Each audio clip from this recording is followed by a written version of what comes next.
মহাকাশে শোনা গেল ফেরেশতাদের শব্দ।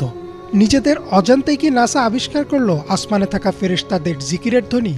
নাসার একটি গবেষণায় উঠে আসে মহাশূন্যকে নিঃশব্দ ভাবা হলেও আসলে সেখানে প্রতিনিয়ত শব্দ হচ্ছে। গবেষকরা সেই শব্দ শুনে বলছেন যেন বিলিয়ন বিলিয়ন মানুষ একসঙ্গে গান গাইছেন।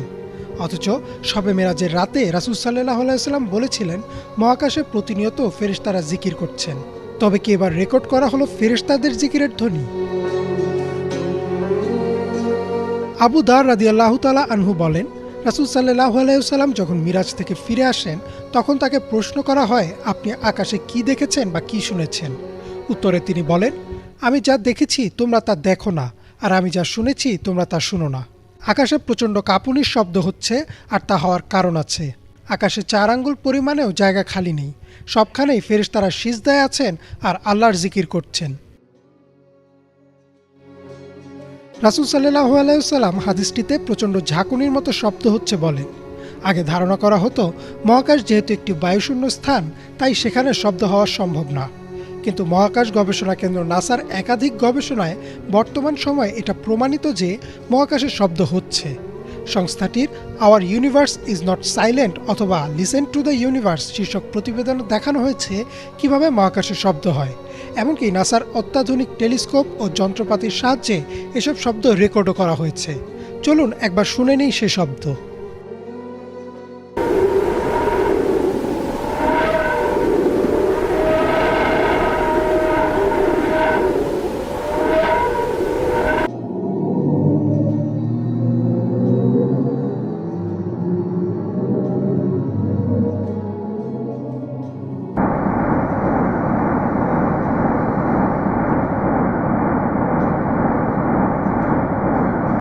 গবেষকরা বলছেন মহাকাশে মুক্তভাবে ছড়িয়ে ছিটে থাকা বিভিন্ন কণা বা নক্ষত্রের রেডিয়েশনের কারণে এ কম্পন বা ভাইব্রেশন সৃষ্টি হয়। তার কারণেই শব্দের উৎপত্তি।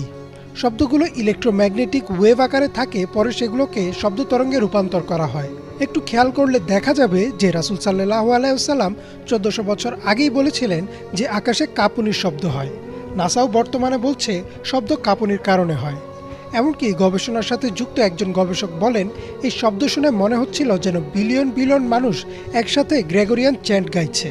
গ্রেগরিয়ান চ্যান্ট হচ্ছে খ্রিস্টানদের একরকম ধর্মীয় সঙ্গীত যা একসাথে গাওয়া হয়। অথচ মহানবী সাল্লাল্লাহু আলাইহি ওয়াসাল্লাম 1400 বছর আগেই বলেছেন যে ফেরেশতারা একসাথে আল্লাহর জিকির করছেন। নাসা মহাকাশে এমন শব্দ আবিষ্কার করেছে ঠিকই, কিন্তু তারা এর পেছনে বিভিন্ন কারণ বর্ণনা করছেন। কোনো গবেষণায় বলা হচ্ছে নক্ষত্রের চৌম্বক ক্ষেত্র, কোথাও আবার বলা হচ্ছে প্রাচীন মহাবিশ্বের বিস্ফোরণের শব্দ। তবে শব্দগুলো মহানবী সাল্লাল্লাহু আলাইহি ওয়াসাল্লামের হাদিসের বর্ণনার সাথে পুরোপুরি মিলে যায়। আসলেও এই শব্দগুলো ফেরেশতাদের জিকিরের শব্দ কিনা তা আল্লাহ ভালো জানেন। ইমরান মাহমুদ, বাংলা ভিশন।